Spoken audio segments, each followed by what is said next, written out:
Assalamualaikum warahmatullahi wabarakatuh. Apa kabarnya teman-teman? Balik lagi di kajian online. Konflik Israel-Palestina rupanya makin memanas, bahkan eskalasinya makin membesar ke arah perang regional. Setelah Israel melancarkan ground invasion-nya atau invasi darat ke kota Rafah, Gaza, Palestina yang berbuntut baku tembak antara prajurit Mesir yang menjaga Rafah melawan prajurit Israel IDF yang ingin menguasai Rafah. Di mana Timur Tengah ini adalah basis produksi minyak dunia. Jadi sudah dipastikan kalau misalnya Timur Tengah terjadi perang regional, ini akan sangat berimbas kepada perekonomian dunia. Indonesia pun teman-teman telah merespon hal ini, salah satunya dengan pernyataan resmi Kemenlu RI. Dalam press statement kali ini, Kementerian Luar Negeri RI menitik beratkan beberapa poin-poin penting. Yang pertama terkait gencatan senjata, yang kedua terkait keanggotaan penuh Palestina di PBB, dan juga yang ketiga terkait pengiriman bantuan ke Palestina. Dan biar informasinya lebih lengkap, mending kita langsung saja simak ini pernyataan langsung dari juru bicara Kementerian Luar Negeri RI, lalu Muhammad Iqbal. Yuk teman-teman, kita simak video selengkapnya. Terkait mengenai pertanyaan yang paling banyak masuk diantaranya adalah terkait mengenai upaya diplomasi Indonesia di dalam dan di luar sidang PBB untuk mendesak Israel segera mengadakan gencatan senjata. Masih banyak sekali pertanyaan tentang masalah Israel dan Gaza. Saya kira bukan hanya teman-teman masyarakat internasional juga banyak bertanya mengenai masa depan dari konflik yang sekarang terjadi di Gaza. Yang jelas, pemerintah Indonesia terus melakukan upaya untuk menghentikan perang. Prioritas utamanya adalah menghentikan perang, dan upaya ini kita lakukan melalui dua secara langsung, yaitu dengan mendesak Israel. Kita menegaskan posisi-posisi kita, sebagaimana teman-teman sering baca di dalam X atau Twitter. Teman-teman sering baca juga di dalam rilis kita punya posisi dan itu terus kita suarakan secara terbuka gitu. Secara tidak langsung, Indonesia dalam menggunakan semua kanal, semua forum yang ada yang memungkinkan, kita gunakan juga untuk menggalang dukungan bagi Palestina dan mendesak Israel untuk menghentikan perang dan membuka akses seluas-luasnya bagi bantuan kemanusiaan. Baru-baru ini Menlu juga hadir dalam pertemuan spesial antara Menlu negara OKI dan Uni Eropa di Brussels 26 Mei 2024, di mana Indonesia menyampaikan 3 hal penting. Yang pertama, gencatan senjata harus segera dilakukan dan sifatnya permanen. Yang kedua, terus memberikan dukungan kepada UNRWA, karena kita menganggap bahwa peran UNRWA dalam situasi kemanusiaan saat ini sangat esensial. Dan yang ketiga, kita terus menyuarakan pentingnya pengakuan terhadap Palestina dan keanggotaan penuh Palestina di PBB. Pertanyaan lain yang disampaikan oleh teman-teman adalah terkait dengan negara-negara mana saja yang dihubungi oleh Indonesia untuk meyakinkan mayoritas anggota PBB untuk mengesahkan resolusi 2728. Teman-teman, resolusi 2728 itu adalah resolusi yang tidak dibuka untuk co-sponsorship.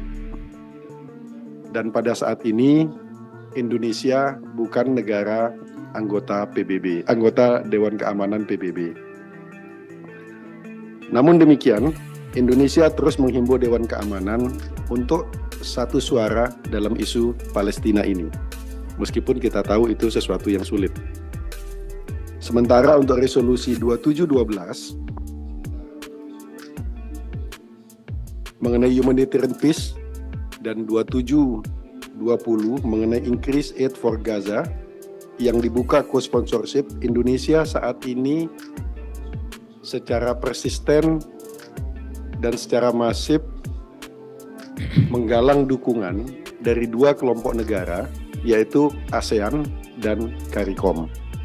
Jadi Indonesia terkait dengan resolusi 2712 dan 2720, Indonesia terus melakukan upaya penggalangan dukungan dari negara-negara ASEAN dan CARICOM. Sebagaimana di dalam resolusi-resolusi sebelumnya yang lain, dua kelompok ini menjadi target upaya Indonesia untuk menggalang dukungan. Lalu ada pertanyaan juga mengenai respon Kementerian Luar Negeri mengenai tidak efektifnya resolusi PBB untuk mendesak Israel melakukan gencatan senjata. Teman-teman sekalian, resolusi DK PBB 2728 yang diadopsi tanggal 25 Maret 2024, target utamanya adalah gencatan senjata selama bulan Ramadan. Dan itu berhasil dilakukan. Dan kita mengharapkan resolusi tersebut menjadi fondasi bagi penghentian perang secara permanen. Jadi gencatan senjata secara permanen. Sayangnya, upaya untuk membuat gencatan senjata secara permanen itu tidak berhasil kita lakukan. Krisis di Gaza ini, teman-teman sekalian, menunjukkan bahwa tatanan dunia yang ada saat ini masih belum bisa memberikan rasa keadilan bagi umat manusia dan adanya standar ganda yang jelas dari sejumlah aktor. Indonesia sangat menyayangkan hal ini, karena itu Indonesia bersama like-minded countries, negara-negara yang memiliki pemahaman yang sama, pandangan yang sama terhadap penyelesaian konflik ini, terus melakukan upaya-upaya untuk mencari solusi-solusi baru, terobosan-terobosan baru, guna menyegerakan gencatan senjata permanen. Ada juga pertanyaan dari teman-teman mengenai perkembangan konflik Palestina-Israel, termasuk dari serangan Israel pasca pengumuman ICJ dan tanggapan dari Kemlu soal 3 negara Eropa yang mengakui Palestina. Kemarin sudah kita sampaikan di tweet juga, di X juga, bahwa Indonesia sangat mengapresiasi dukungan terhadap Palestina berupa pengakuan yang diberikan oleh Irlandia, Norwegia, dan Spanyol. Negara Eropa lainnya kita harapkan akan mengikuti langkah dari ketiga negara tersebut. Pengakuan terhadap kedaulatan Palestina juga diharapkan dapat mendorong dimulainya peace proses menuju two-state solution sesuai dengan parameter-parameter internasional yang sudah disepakati. Ada pertanyaan mengenai situasi WNI di Gaza. Saya pending ini nanti untuk dijawab oleh Direktur PWNI, meskipun saya ada contekannya di sini. Tapi nanti supaya lebih gamblang nanti akan dibahas oleh Direktur PWNI. Kemudian terkait dengan perkembangan situasi di Rafah. Situasi kemanusiaan di Rafah semakin memburuk dari hari ke hari, dan itu teman-teman sangat mengetahuinya.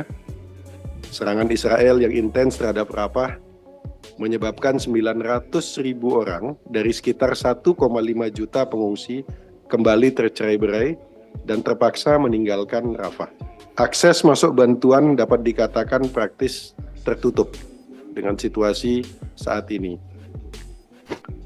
Pada Minggu malam 26 Mei, Israel menjatuhkan bom dan serangan ke tenda-tenda pengungsi UNRWA di Rafah dalam area yang dikatakan safe zone. Area yang harusnya menjadi tempat bernaungnya, tempat mencari keamanan bagi para pengungsi, justru diserang pada tanggal 26 Mei oleh Israel. Akibatnya, sekurangnya 45 orang dilaporkan meninggal dunia.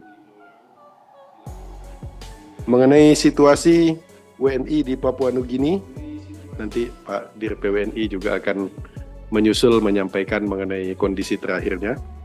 Kemudian tanggapan atas keputusan ICJ dan surat yang dikeluarkan ICC untuk penangkapan Netanyahu.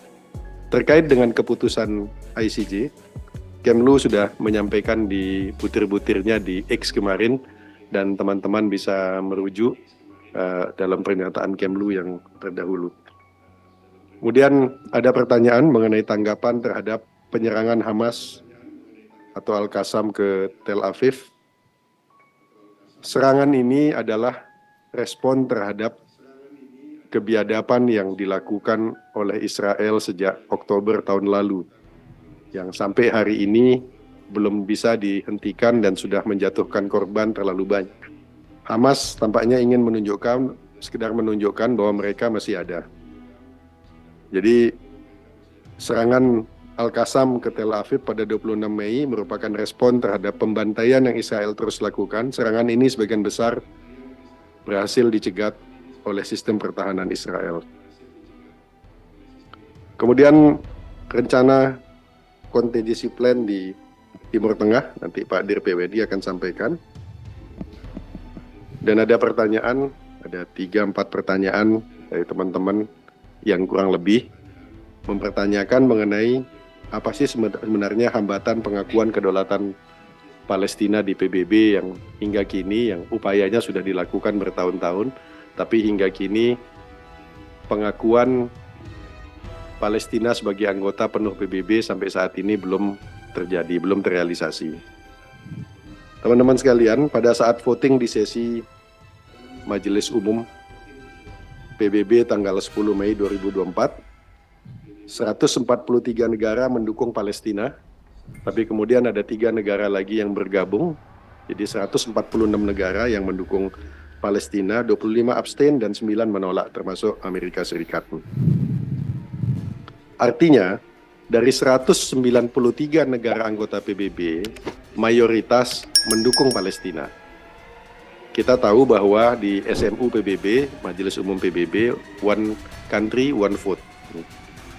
Jadi tidak ada yang punya privilege di situ seperti halnya di Dewan Keamanan. Nah, di dalam SMU PBB, resolusinya didukung oleh mayoritas negara anggota.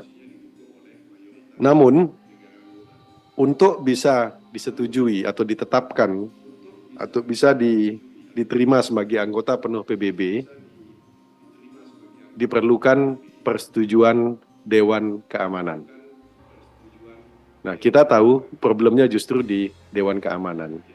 Akan sulit untuk mendapatkan dukungan penuh dari seluruh anggota Dewan Keamanan, karena masih ada negara-negara yang masih memiliki hak veto yang tidak setuju dengan pemberian pengakuan penuh status keanggotaan penuh terhadap Palestina di Dewan Keamanan. Jadi problem ini akan terus berlanjut, karena keputusan itu pada akhirnya harus mendapatkan approval dari Dewan Keamanan PBB. Jadi kalau teman-teman menanyakan hambatannya di mana, di Dewan Keamanan PBB. Inilah yang masih menjadi ganjalan dan hambatan bagi pengakuan keanggotaan penuh Palestina di PBB.